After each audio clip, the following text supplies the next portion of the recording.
Hello, everyone. Welcome back to Weird World Adventures, the podcast. I'm your host, Mallory, and I'm here to show you just how weird this world of ours really is. I have Briana here with me today. I'm so excited. She was the first woman to walk the Western Frontway solo, which is really exciting. And thank you so much for joining us today. Thank you so much for having me. Of course. I wanted to ask, because we were talking about the Explorers Club just now. Have you been to ECAB before? No, every year, every year, I get the emails and stuff, and then I wait too long, and then there's no tickets available. And like my friend, that's a member of the fellow of the Explorers Club, I'm like, do you think you give me it's just too late, and so I want to go so bad, but I have not gone yet. But I try to go to the events regularly, like when they're in the city. Yeah, I will say this year we almost missed it because they do sell out like surprisingly fast. But then someone in my DC chapter was like, I'll sell my tickets. And I was like, oh, fantastic. So we're going to make it out. And it's a crazy night of adventure with explorers. Honestly, I've gone to like the Friday frolics and stuff like that. So it's always like a good time to be there and be like, I think one of the last times I was there, the guy from Expedition Unknown was there. And I was and I was having conversations with other people, and I was like, oh, hey, but it was just one of those things that it's just such a fun place to go because it's just so historical. And, the question is, what are you wearing? Oh my gosh. So I did just get my dress. I have a picture of it. I can show you. Yeah, I want to see it because I think that's the most important thing. You can travel the world and see the most amazing things, but really, what are you going to wear to an event like that? Exactly. So for this, because the theme is so important, right? So the theme this year is Odyssey. So I wanted it to look goddess-like. I think it kind of they talk about the journey home, so it definitely nods to Odysseus, right? So I'm like, well, it has to be kind of like the Greek but also sea-like, and oceany. So I got this Marchesa Nate dress that. Oh my God. And it is very nymph-like. You're gonna look like one of the oh my gosh, why am I blanking out on it? The sirens. Yes. And I even got my friend's like, you have to get a seashell purse for going all out with this theme. And I'm like, okay, I'm doing it. But then I tried it on the other day and I was so happy, but I'm like, I hope I don't look too much like Elsa. And then my husband's like, no, it's fine. And then I came downstairs and our 3-year-old's like, why are you dressed like Elsa? I would have been a great opportunity to be like, let it go. Let it go. Yeah. What's your problem? I'm just kidding. Oh, but yes, the dress. But that's a beautiful dress. And it's next month, right? Or is it the end of this month? It's this month. I think it's the 18th. Oh my goodness, it's so fast. It's coming up so fast. And I might scrounge some tickets too and meet you there. Please let me know if you do, or just come for the weekend. Because the weekend I live in New York. It's not like I can't go into the city. You know what I mean? Yeah, you should. So the weekend events are just open. Like Friday night, the party at the Explorers Club is great. And it's open? It's just open. Oh yeah, I'll be there. I will be there. I'll be like, whatever, I don't care. Yeah, you should come. I think this is 17th Friday. And it's funny because the first year I did it, it was me and this girl, Dakota, who was also new to the Explorers Club. And we were all excited. And it was like the first year, people that are newly introduced into the club are supposed to get there an hour early to have a welcome reception. And we're following this like this is a Bible. Okay, we have to be here at this time and we have to do this. And then we get there at 5 because okay, that's when it is. And there's already just everybody in the planet is there. Nobody listens to the rules, right? Everyone's just there. It's not just new people. Everyone's they're here. They're all there. They're supposed to come an hour later. No, people just live at the club all day, the entire weekend. Yeah, no, I can imagine because I've gone in for events on Friday nights and you see people just hanging out in the bar and I'm just like, well, I want to go over there. I don't want to go to that. I'm like, this is very fascinating what I'm going to go see. This is very interesting, but I'm like, I kind of want to just hang and talk to interesting people and Yeah, definitely. And it's there's hundreds of people just everywhere. And I mean, I can get a dress too and go there. Yes. Friday night. It's packed, but it's so worth it. Oh, cool. Yeah, that'll be awesome. I will definitely I'll come in. It's a train ride away. Yes, please do. Yeah, just text me. We'll have fun. We'll be really good. No, that'd be great. That'd be great to actually catch up in person instead of via this. Yes, definitely.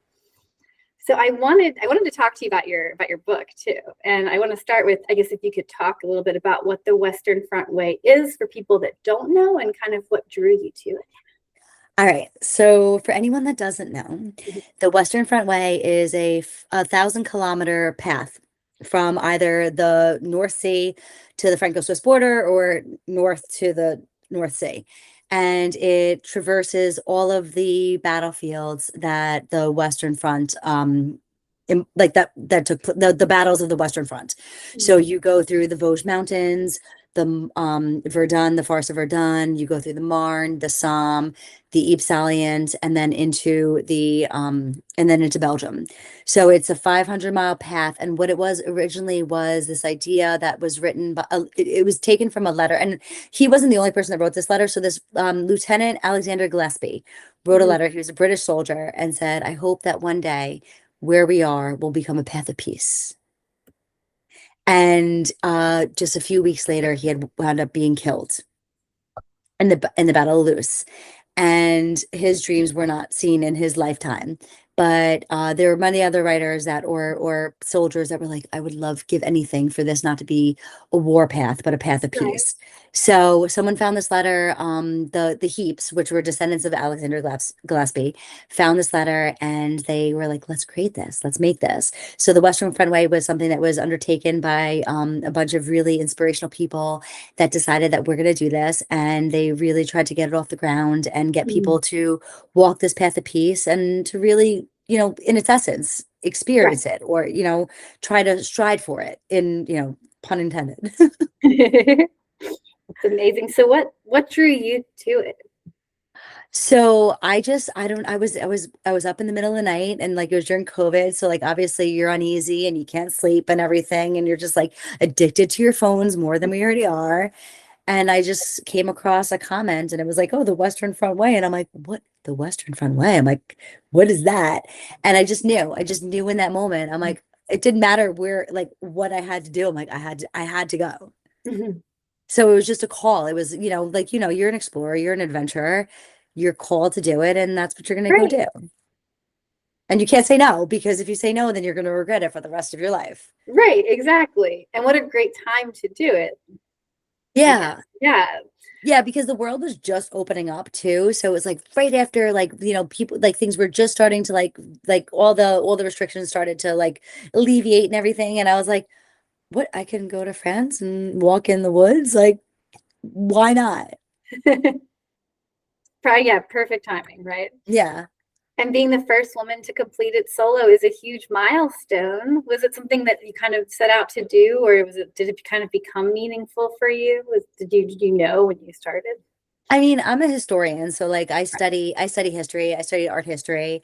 And so like setting out, I wasn't like, oh my gosh, I have to finish this to be like, I'm not like I mean, I'm not silly. Like there probably were like after the war, there was a lot of mothers and sisters and wives that like went to the front to, find their loved ones or the remnants of their loved ones. So I wasn't the first one to go to the Western Front, and who knows like what kind of terrain they traverse and stuff like that. But like it wasn't like, oh my God, yeah, I was the first woman to walk the Western Front by myself. It was one of those, I have to do this because I have to pay homage. Like I have to honor those soldiers that died or anyone that lost something in the Great War. And there was so many people that did. So I was like, let me pay my reverence to that. Yeah. Is there a period of time in history that like calls to you the most, or that you like to study, I guess, more than another? I think that the period of the Great War definitely is like my period of history. I do like World War II too, but not in like the heroic, like, oh my God, bad versus good kind of way. But I think the Great War was just such a treacherous time, a tumultuous time. And so you learn about it and you're like, what were these people thinking? And you could look at that any period of history and be like, you could look at the 100 Years' War or, the Roman Empire building and collapsing and be like, but that's our nature and that's what we do. So I think the Great War was I think there's um like there's a finality to the way you think the world was before the war and then what came after. Right. So yeah, that's my big place in history that I like to study. Well, I like it. Was there a particular, like a challenging moment, or what was the hardest thing you had to face when you were doing the trail? Water, like having access to water, because like you're Mm, in France and you're like, oh, there should be water everywhere. And there's fountains and stuff. And then you get to the fountain and you turn it on and it's like, you can't turn it on. And there's, like as much as I was by rivers, I wasn't by rivers. So that was challenging. And then the rain. There was a mm. lot of rain. Like it rained every day. And every day I was like, it's not gonna rain. And then every day it was like, yes, it is. Oh my gosh, how do you kind of escape from the rain? Like, did you have like a tent and the whole backpack situation as you were going through it? Were you able to stop and stay at certain cities? Like, I guess what was that like for you? I trudged through like during the day because I had to get to certain places and I wanted to continue. I didn't want to lose days and be like, oh my gosh, like how do you go out into the world and then be like, it's raining. I'm gonna stop doing what I'm Right. doing. Like that's kind of like, you're out there. You've done that. So like why you can't do that. But like, having a tent and stuff, I was like, oh my gosh, I hope it stays dry and so I can go and sleep in it. Right. So yeah, no, it wasn't like I was, even if I wanted to, like it didn't rain like I was very lucky, like so it rained a lot during the day, Hmm. but at night it was very clear. So like it was like it would rain during like for hours during the day, and then at night it was like, okay, we're done. We're Hmm. done for the day. Yeah. So I was able to set up my tent and not think this is this, but again, at the same time, like, you're going through this and you're like, but I'm not walking through a war. So it's Right. Right. That's a good perspective. Were there any moments where you kind of questioned continuing, or was it just a no-brainer, like, no, I have to do this? And No, definitely. Like once I got to the Psalms, so like you go through the mountains of the Vosges and you're like, these are so beautiful. I can stay here for days and weeks, and the weather was great and everything. And then you go through like the Verdun, and then you get to the Marne, which is in the Champagne region, and like there's champagne. So like why would if there's champagne, like why are you stopping? Like it's just there's champagne. Like but then you get to the Somme and then it gets so redundant because it's so flat and right. there's no hills anymore. And then you're like, this battle took place in 1916, which was 2 years after the war began. And you're like, "Ah, I'm having a hard time walking 500 miles. How did these people that like still survived and didn't get killed in the war still be like, I'll fight to the very end. Who knows when that end's going to be? Right. It's we just watched Band of Brothers, and I know it's a different time period, but it resonates, the hardships of war are like fresh in my mind. um, No, it's true. It's not different. It's not like the World War II was very far apart from World War mhm. One, and it's not like the people that fought in World War II didn't have fathers or uncles or anything that fought in World War One. So it was like they were. I feel like they were still fighting the same war. Like it was just this Mhm. continuation. So you watch Band of Brothers, and you're like, okay, okay, we're back at it again. We're not stopping. Right, definitely. Was there any particular location that kind of hit you hard or was impactful, maybe because of its relation to the war? I always go back to Verdun. I Hmm. always go back to Verdun because Verdun for me, they had this great fortress, Hmm. and the objective of the German army was like, we're going to bleed France white, and which meant that they were just going to go like create the greatest amount of casualties. And so Right.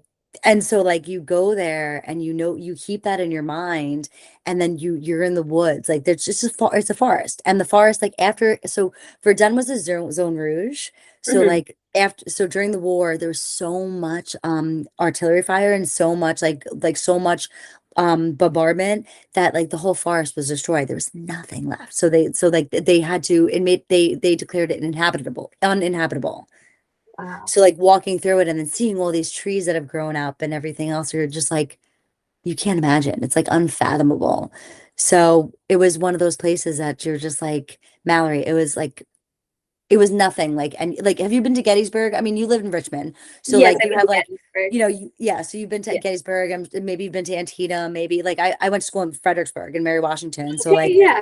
yeah, so I wasn't far, and like, so Yeah. like you have like, you have the gun, you can go to the hotel that has the Gone with the Wind staircase, right? Yes. Yes. Have you been to that? I haven't. Now I have to.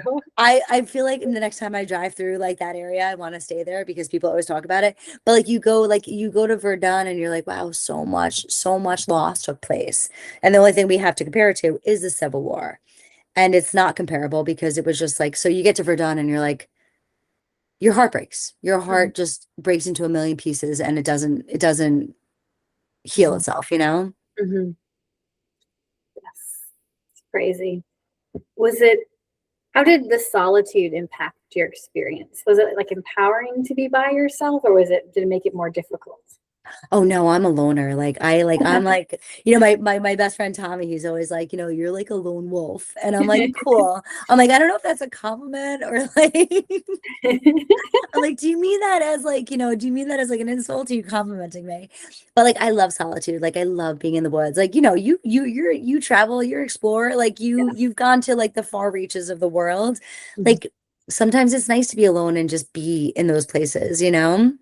Definitely. I find solo traveling so empowering sometimes. I do a lot of like media trips and stuff too, and I'm usually, by myself. And I remember the first few where I had to go to Germany, and it was like my own private thing where I need to be here, here, here. They give you an itinerary. Here's your train tickets. You figure it out. And I'm like, oh, trains. I didn't realize that trains are so intimidating to me.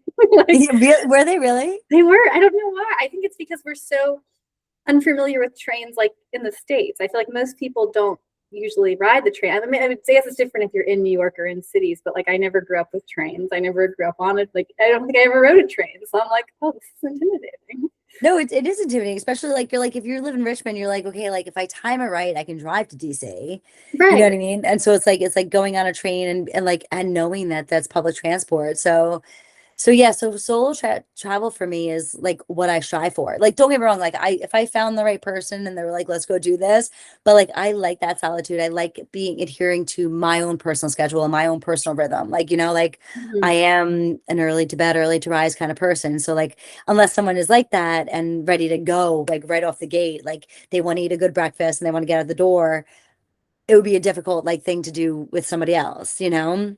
Yes, I agree. I'm the same way. I have my plan. This is what it is. We're going to go for it. And it's hard when there's somebody else and you have to like adapt the plan. Yeah, I'm very plan oriented.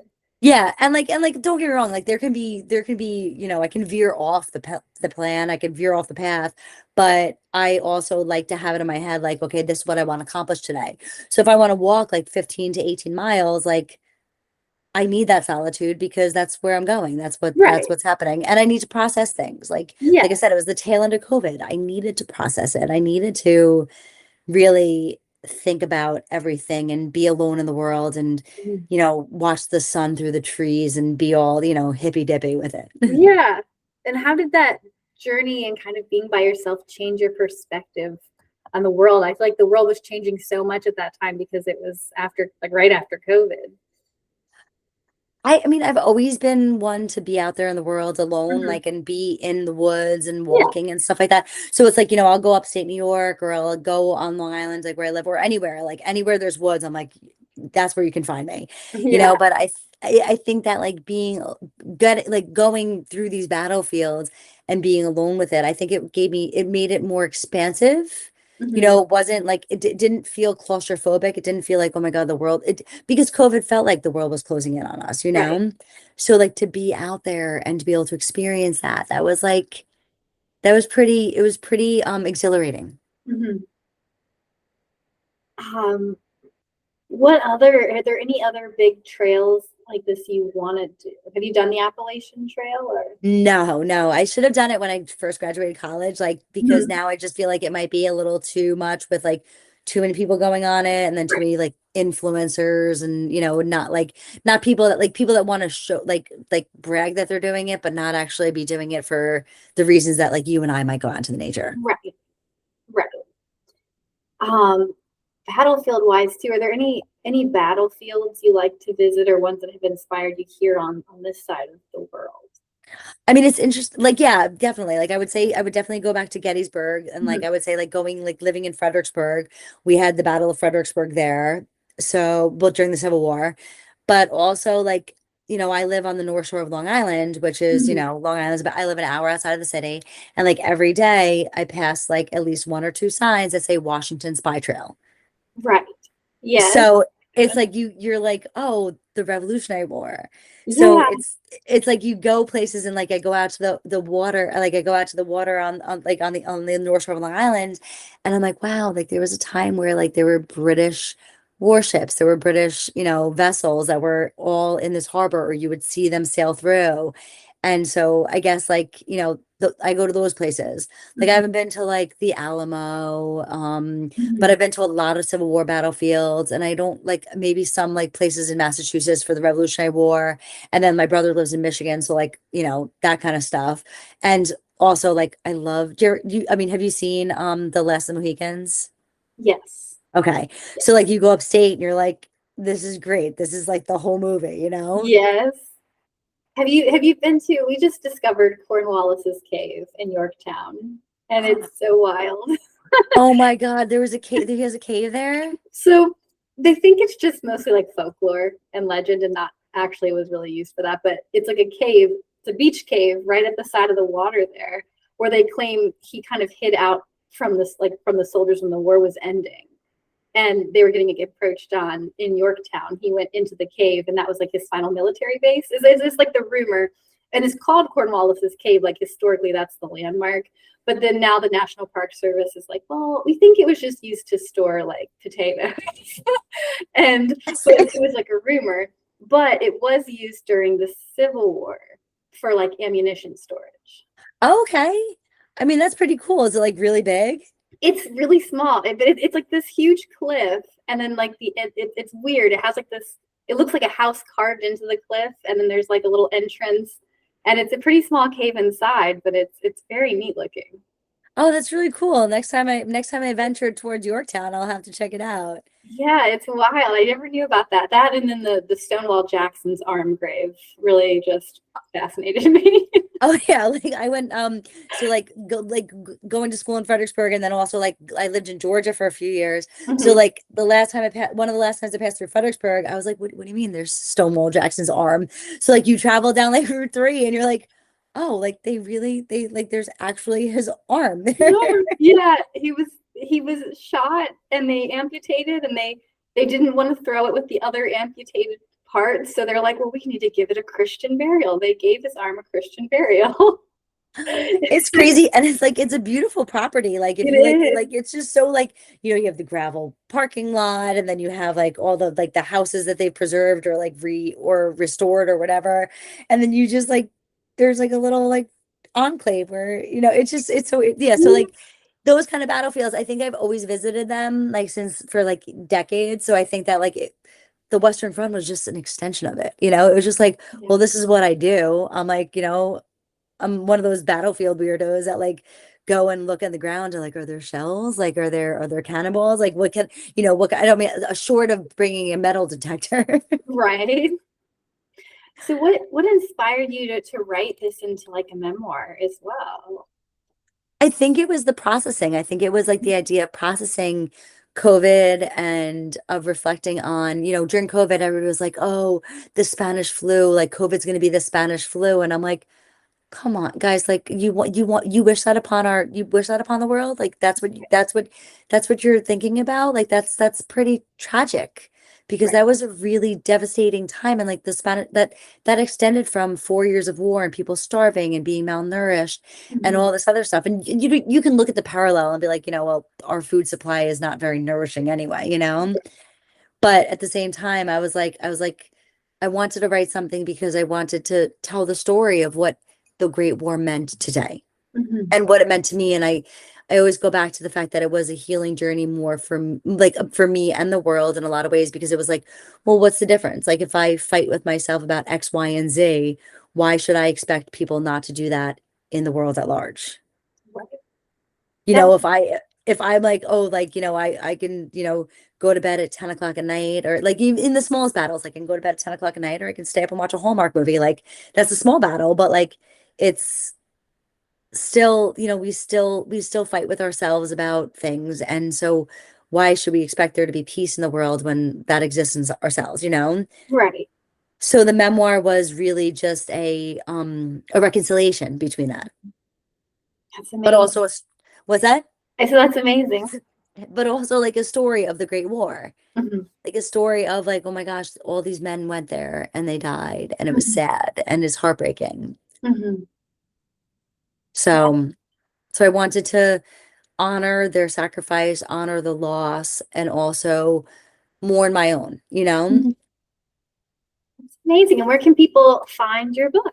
It's on Amazon. Uh, yes, on Amazon. I'm getting it on Ingram Sparks this week. So like if bookstores want to buy it and keep it in their stores, they can do that. And then if they write me an email or just DM me on social media, like I'll be like, I'll send you a copy, sure.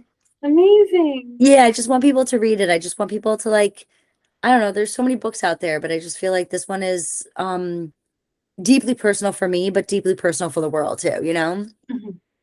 Definitely. And I have to ask too, how you heard about the Explorers Club.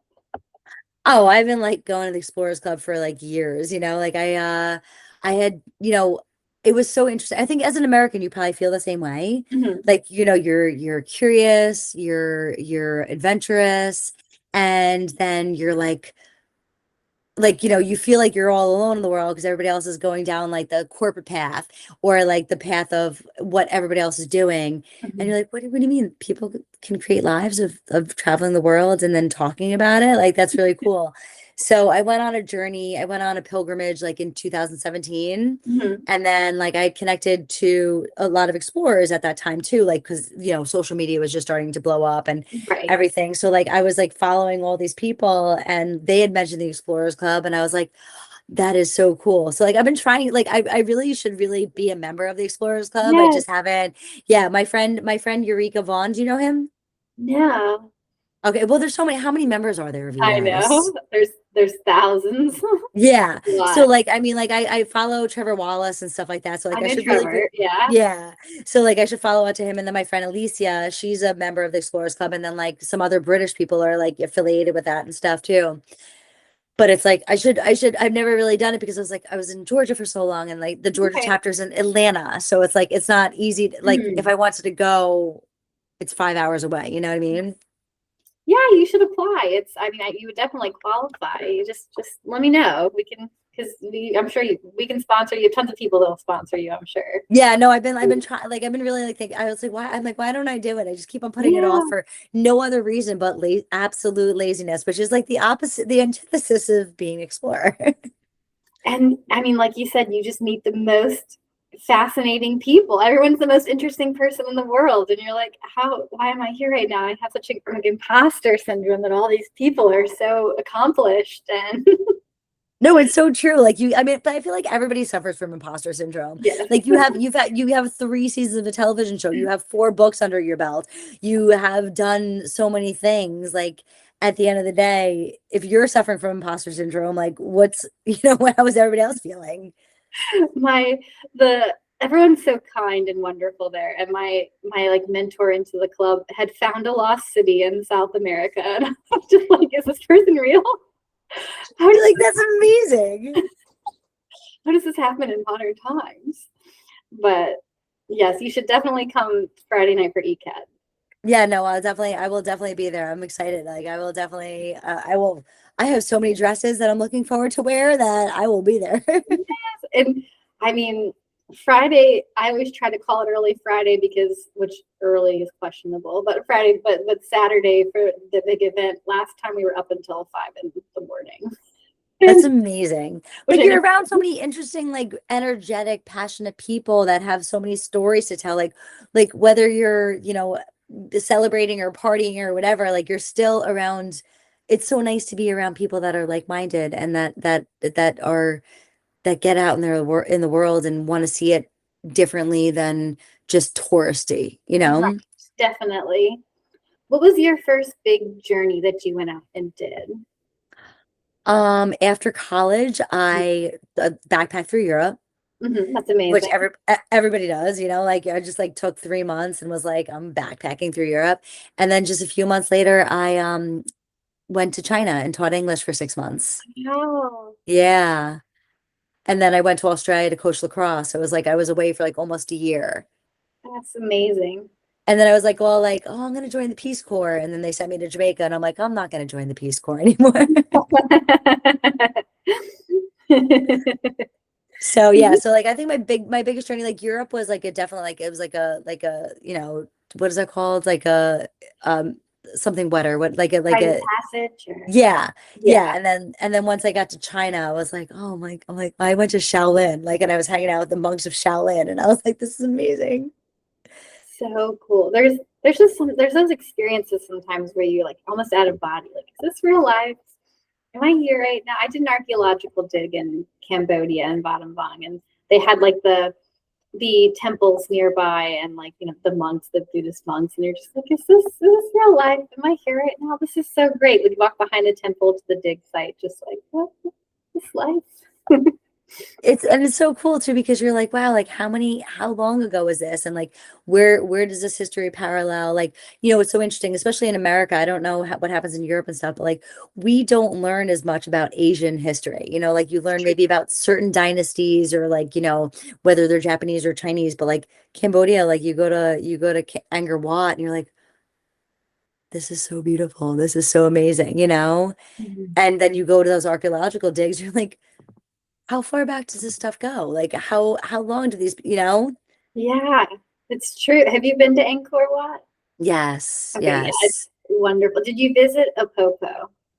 No, which one? So there's these it's like an organization, and so the Khmer Rouge was another like really bad war escape that just destroyed a lot of Cambodia in the Oh modern yeah. times. And there's a lot of landmines still left behind from the Yes. Rouge, and so a lot of farmers wind up tripping them and losing limbs like regularly. So they've trained these African pouched rats to sniff out landmines. Oh yeah, I heard about that. And they do like demonstrations. They give them little bananas like when they find it, and they're small enough so they don't detonate it. They just like they do like a little scratch when they find it, and they go back Hmm. to get their treat, and then they know they can like safely detonate it because they know where it is. And that is so fascinating to me and so cool and innovative. Oh no, totally. Because like, you go to Cambodia and you do see, because it's so recent in the history, that you do see people that have dismembered limbs, you do see people Mhm, that are missing body parts, and you're like, this is crazy that we're still like it's heartbreaking. mhm. So it's cool to like, that they're able to develop that kind of technology to keep more people safe. Yes, and to kind of react to this terrible thing happened. This is still affecting us. How can we deal with this today? And it's just so innovative. Yeah. It's so interesting. And the first time I heard about it, I was like, oh, the poor rats. They're like, no, they're too small to detonate them. I'm like, oh, this is great. Like, who thought of that? That's fantastic. Yeah. Yeah. It's like it's life-saving, and it like, it's it's wonderful that, I mean, it's so sad that there's still so many Yeah. landmines, but at the same time that they are able to clear them in a Yes. way that is safe for everyone. Yes. Definitely. Do you have any exciting adventures coming up this year? I think I'm really like buckling down and focusing on getting this book out there. So Good. like I yeah, so I have a lot of talks that I'll be giving. Like I've gone to a lot of bookstores. I've had some events and stuff like that. So like I'm gonna wait until maybe like September and then start to think about, okay, what am I doing next? Like where am I going? I mean, obviously I might still go to Paris and next month and stuff like that. But Yeah. like, like that to me is not like an adventure. Like an adventure to me is like, well, how many months am I gonna be away? Like, Right. Definitely. so I'm planning something. I might go back. I think I might go to the Eastern Front this time. Nice. Yeah. And then I love Istanbul. And so I might go Mhm. back there too and just just to dive a little deeper into history. What's your favorite place you've traveled to? That's a difficult question, but I have to ask. It is, because it just depends on like where's my mindset. Like, Yeah. am I thinking about it in terms of history? Am I thinking about it in terms of food or like the Mhm. people I've met and stuff? I can separate it from that. Like if I think about the best coffee, I'm gonna say Australia. Right. Right. Like they take their coffee so seriously that I'm like, I will give anything for a flat white right now. Mhm. I wouldn't say I enjoyed Rwanda, but it was a very eye-opening Mhm. experience for me, and it was a very deep, meaningful experience. I'm itching to go to South America like desperately, but Have I've you only been like to Costa Rica and like the Caribbean, so I haven't been like extensively through South America. So my favorite place, I mean, like honestly, where I feel the most alive, and I know this sounds so tr like cliche, Spain. Okay. Yeah. Yeah. And I love Spain and I loved Istanbul. Like I love it. And Beirut, I'm sorry. Beirut is Mhm. like if I'm going to like my heart is still there. My heart is in Beirut, my heart is in Istanbul, and they're two different places in so many different ways, but that's where my heart goes back to. But then there's so Amazing. many other places that my heart wants to go. Like I want to go to Right. all, you know? It's so hard when you love a place and you want to return, but then there's this other place you haven't been to yet. I get torn with that all the time. Yeah, no, I mean like I haven't like surprisingly as an American, like have I been to Montana? Embarrassingly, no. Yes, neither have I. And Wyoming, like I just know I was talking to my friend the other day. Oh no, he was talking about Oregon, but I was like, I'm like, I don't my thing is that there's certain places I won't go because I won't come back. Right. You know what I mean? Like I'm like, Yeah. okay. Yeah. Yeah, but also I feel that way about Chicago if I'm gonna go in America. Like if I go to Chicago, I'm like, I love this place. This place is awesome, you know? So yeah, I just think that there's so many there's so many places on a list and like you long for so many places and it's just like the world is so big and our time is so short. Hmm. I definitely feel that. I feel like in another life I could live in like my heart lives in Buenos Aires a lot too in Argentina. I love Argentina. Oh my gosh, I was just listening to a podcast the other day. Did you ever listen to Real Dictators? Oh, was it about the Perones? I Yeah, don't. no, it was a little bit about the Perones, but it was Okay. about the ones afterwards. Like there was like five dictators after the Oh Perones. yeah. And so like you're like, oh my God, like you have this beautiful city, you have this vibrant culture, this Yeah. incredible country, and they're like under a dictatorship for like the greater part of like 6 decades. Yes, it was a long time. I have to say though, I think part of why I love it so much is because the footprint like left behind from Evita too. Like it's such a striking time in history, and the fact that I mean people loved her in a way that people don't love people anymore, right? It was like a different time.